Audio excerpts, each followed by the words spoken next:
બે દીકરીઓ આવી છે તો હૃદયના ભાવથી માને પણ આપણે હજી માના ગરબા કહીશું તો જેમને ગાવા હોય માતાજી વચ્ચે રમશે અને આજુબાજુ જે રમવું હોય આપણે 4 ગરબા થશે એટલે જે રમવું હોય આવજો કારણ કે જ્યાં ભગવાન શ્રી ભોલેનાથ હોય ત્યાં પાર્વતી માં હોય અને ત્યાં આગળ માં અહીંયા દેવીઓ પણ જોવા આવે તો દેવીઓ પણ જોવા આવી છે કે મારા લાલાનું હલરડું કેવું થાય કે માટે આપણે શું કહીશું પણ સાવ સોનાનો માનો ગરબો અને ગરબામાં છે ગીતો હોલી વેઢો લાવે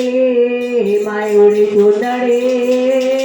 અને ચૂંદડીમાં તારૈયાને એવા માં ભગવતી રંબાવે ગરબે ધન્ય માં તો જો ગણે ધન્ય માં ભવાને ધન્ય માં તો જો ગણે ધન્ય માં ભવાને ધન્ય માં તો જો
લાલો ટેક્સી વાળો છે ત્યાં. લાલો દિવ્યાનો પ્યાર.